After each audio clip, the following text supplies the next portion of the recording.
a hunt for the qualifier at the moment because the brackets are so huge. It's really difficult to actually spot everything, but I'll be able to get that information to you a little bit later on. For now though, guys, let's hop straight into the game because map number 1 is going to be on Daybreak. Metals, why don't you do the honors?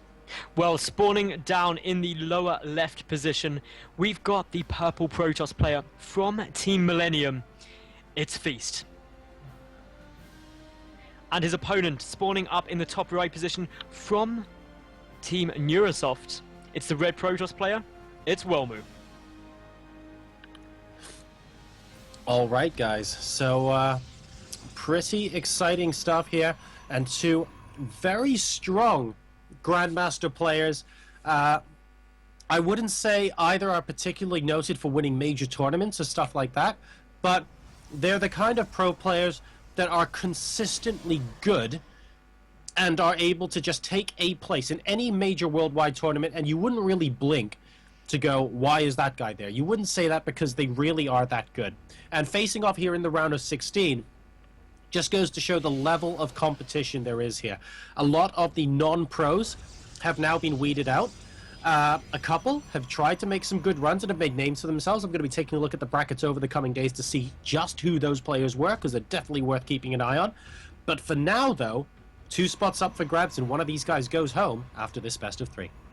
So, I think it's fair to say that it's hard to call this match, this series as well. It's a best of 3, as you mentioned, and obviously we're here at the WCS EU Qualifiers, Jorasar, and that just means that a lot is on the line, ultimately, and getting a spot there, getting a spot at some of that $1.6 million prize pool is definitely on the top of these 2 players' minds. And while there are more qualifiers running on Monday, Tuesday and Wednesday, if you get it out the way early, it's always going to be good for you. So, as we see now, we've got Welmu mining off of 2 gas with 2 probes in each. Currently Feast on 1 gas, now just starting his 2nd gas, but has 3 probes in there. So their gas income should actually be pretty similar, and will work out being just Welmu slightly ahead.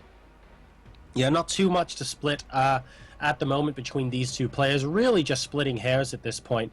At the end of the day, having 4 and 3 workers on gas makes a slight difference, especially if you're potentially looking to expand a little later. But the difference at this level, like this close to the start of the game, is actually quite negligible. Aside from potentially a little bit faster tech, there's not too much to read into. And if you look at the difference now, it's about 10, not really a lot.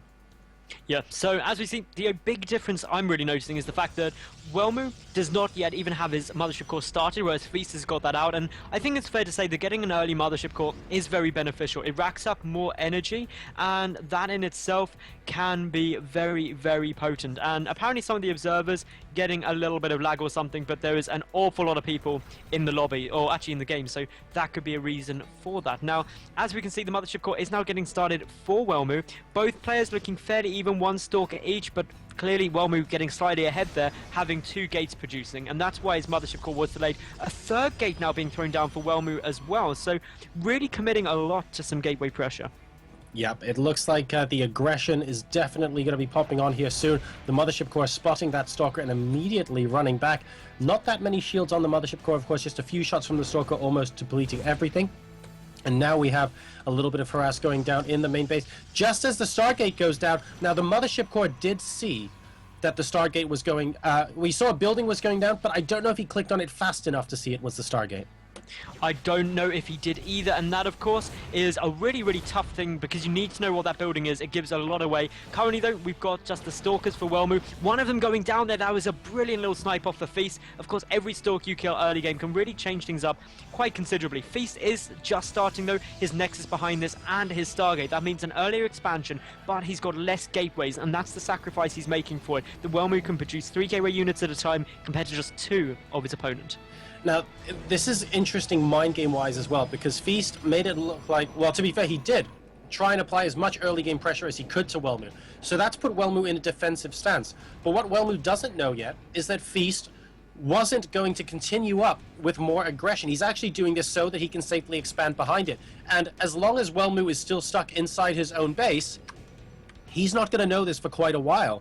So he's actually gone to put down his own Nexus, but bear in mind that Feast's Nexus is significantly faster at this point. So yes, he's a couple of gateways down, but his third gateway is about halfway done now, and he will potentially have an economic edge. He's down in probes at the moment, though, 27 to 30, but he'll be able to chrono boost some out as soon as that Nexus is done. Welmu has just got his first Oracle on the field. It's going to come over and try and do some damage, but Phoenix being pumped out here by Feast means that he will be able to shut that down relatively easily. Also rallied to go and meet it halfway. Doesn't know that it's definitely coming, but will find it fairly quickly, and that in itself is very beneficial. The Phoenix now returning, pulling back after just taking a little look, getting a little scout out to make sure there's nothing hidden down there. And well, as we can see, this is where really Feast can start pumping out a lot more probes than that of his opponent, because Welmu has only just finished his natural Nexus now. The Oracle is on its way through, though, going right around the edge, making sure not to get detected by anything, and that's got to do some quite considerable damage, but I don't think it's going to be able to. He is not going to like the fact that he's going to be walking into these two Phoenixes, moving in towards the main base, gets spotted by a Phoenix, immediately giving chase, and Welmu knows he can't actually escape it, trying to pick off a probe before he does it. Absolutely not. Missile shrapnel scattered across the mineral line, and Feast's probes are safe. 38 to 34 workers in favor of Welmu, who now starts his Twilight Council. So, Twilight Council on its way down. What do we reckon? Will it be for Blink? I know Welmu does like his Blink Stalkers, but we've also got just a lot of Phoenix coming out for Feast, and he's already up to 4 of them, a 5th getting chrono boosted out. This could potentially do some nice damage. They're flying in towards the main base of Welmu at the moment, and this could be where problems start coming in, because there is very little in the way of defense, just a couple of Stalkers there. They do get lifted straight away, but with a Photon Overcharge will be forced back yet again. But nothing gets taken out, and as long as you don't lose any units, you're not going to be too bothered by that. Welmu going for the Dark Shrine now as well, right next to the Twilight Council. Smack bang in the middle of his base. Feast might be able to scout that with the Phoenixes, though. Oh, picking up a couple of sentries with a lot of energy, and then going for the Stalkers as well. Maybe a little bit guilty of just leaving too few units there at the natural. Really nice pickoffs there, but he hasn't spotted the Dark Shrine or the Twilight Council inside the main base. Does he have detection? Where is the robotics facility? There it is, about halfway done. So he should be able to get some out reasonably soon. How far away is the forward pylon for Welmu? Okay, it's quite far. Theoretically, we should see an observer out in time. Yeah, I think Feast is in a really comfortable position at the moment, Jorisar. He's doing a lot of very heavy poking, prodding, harassment style play. Wow, that was random. Back. That was really random. Feast, Nick actually spotted on the observer as we see the Phoenix is going in to pick up a lot of probes here. Feast, just basically as if a DT was there, he just force fielded off his ramp. But I think he was seeing ghosts because there was nothing there. So even if he doesn't know that the Dark Shrine is there, he's obviously expecting he DTs. scouted it with the Phoenix that came in. He did actually see it. Oh, did he? Yeah, he did see it. He put a force field down on his ramp like 30 seconds ago, even though there was nothing from Welmu remotely close to it. No, he didn't actually see it. It's been cancelled now. But yeah, Welmu no, I don't want to do it, so must have seen it, and therefore just preemptively force fielding it off to be careful. Very, very good then. Like, at that point, Feast was expecting it, but I think it's actually quite nice that Welmu cancelled it as well, because DTs are the kind of thing where it doesn't cost as much gas as in Wings of Liberty, of course, so it's easier just to grab one, maybe try and do some economic damage, but after that, they're not actually that useful going into the late game.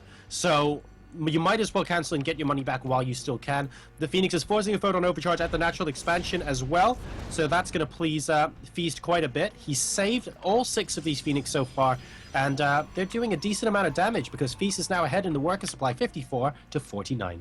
Now, Jorisar, I want to draw your attention to the units lost tab, because that tells us a brilliant story. Currently, Feast has only lost 250 resources. Welmu, 2,000. That's cost-effective to the max. Oops. That's just become 500, Maddles. You've just totally skewed it. Cast a curse. But I'm sorry. Right. I'm sorry, Feast. Really good. Really, really good job by these Phoenixes here. And more importantly, well, maybe not more importantly, but just as importantly, Feast has been keeping Welmu pinned down to his half of the map with this, and I think that's a very important point to note as well. Yep, he's doing a nice job. Feast able to secure his 3rd base. It's really at an identical time to that of Welmu's. They're literally within a second of each other, so that in itself is a really good place to be. We've also got Welmu starting to get a little bit more brave now. He's got Colossus on the field, poking forward, taking a look. Feast getting his own first Colossus out now. We've also got extended thermal lance at a relatively similar time for both players, so this means that we're really getting into the late game. Welmu also getting down that Templar Archives, and of course that Templar Archives made all the difference in the White Ra v Runa game. It did indeed, but these Templar are going to struggle to get within range once we see a decent number of Colossi come out from both players. They're relatively easy to micro back. The range with the extended thermal lance is quite large as well.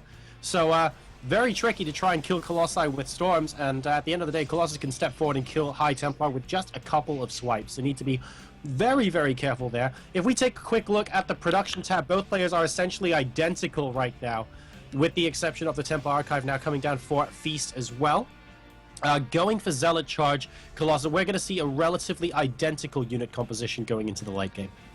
So, let's talk a little bit about upgrades. That's also tied up very similar. 1-1 on both sides. Both players have 2-2 coming down slightly ahead for Welmu. The one upgrade that Welmu has that Feast doesn't though is Blink, and that could allow his Stalkers to be quite effective, but again, when there's only this really ground heavy army, it's not going to be that amazing. It just means that he can micro his Stalkers just to get as best use out of them as he can. In terms of the resources lost, still over double that loss for Welmu compared to Feast at the moment, which really just means when his income isn't better, he's going to be getting a little bit behind.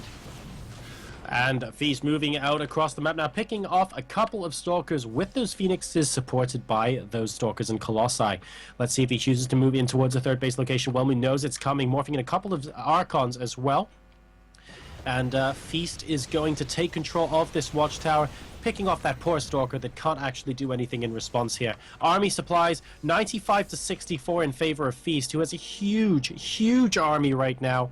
Can he use it to break through and pick apart a base though? If he can, that would be a massive, almost game-ending blow. So, a couple of Archons are morphing in on both sides. Both players sitting with just 2 Archons on the field. That is incredibly close. The Colossi count, 3 on each side. The Stalker count, 6 to 7. These two armies are really quite equal. Apart from in the Zealot count, that is where Feast is pulling ahead. 111 total army supply to just 82. A Time Warp does go down. Is there a Mothership Core here for a Photon Overcharge? No, there isn't. Oh, and I think Welmu's going to have to give up this base, potentially. There is a Time Warp going down as well. The Zealots charging through the Time Warp to an extent there, and look at how much damage this is doing. Incredible stuff here. The Nexus not being targeted, of course, in favor of the army right now. More Time Warps going down, but the Colossi in the back are just doing so much damage for Feast. His army supply is significantly greater than Welmu's, 59 to 21. I'm actually surprised he's pulling back here. I think he might have been able to take off that Nexus, but he's going in again, possibly with a new round of Zealots. He has 4 Colossi here, only 2 for Welmu as well. And once that Photon Overcharge disappears, I don't see how Welmu can stop this Nexus from disappearing. No, what it comes down to is, yes, Welmu can walk in a lot of gateway units, but what really matters are the fact that ultimately Feast has double the Colossi count. He's got those 3 Archons morphing in as well now, and that in itself is just some really powerful units that can tank up a lot of damage while dealing a lot of damage, and you've got to be very careful as Welmu. And if the third falls, then Feast is going to be economically miles ahead. And this is, oh, here we go. Possibly the final engagement of the game. The next is going to get sniped down at the third. Welmu Zealots dressed up like Sith Lords today. That's not going to help them very much. They're going to have to perform a hasty retreat into the natural as Feast takes a 20 supply lead. But more importantly, his income is significantly higher than that of Welmu. And in a mirror matchup, that's very difficult to come back from. Yeah, if we look at the worker count at the moment, it may be equal, but that additional mining base for Feast is going to be playing into it massively. We see that Feast is just pushing forward, dealing a lot of damage. He's taking out those Colossi as quickly as he can, and this is where it comes down to a micro fest. But with the additional units, with the additional Archons, it's looking really good for Feast, and I think Welmu is going to fall in the first game, now down to just 2 Colossi, reinforcing units getting warped in as quickly as they can, but this is just looking so good for the Purple Protoss player. Yeah, just tremendously well played there as Feast goes up to 130 supply versus 96 for Welmu right now. The The army's just constantly pressing in right now. He could technically fall back and just wait because he has a significantly larger army and a significantly larger income. So he can use that income advantage to just remax faster and try and maintain that supply gap. That's exactly what he's doing. 150 to 106 supply with more Archons morphing in.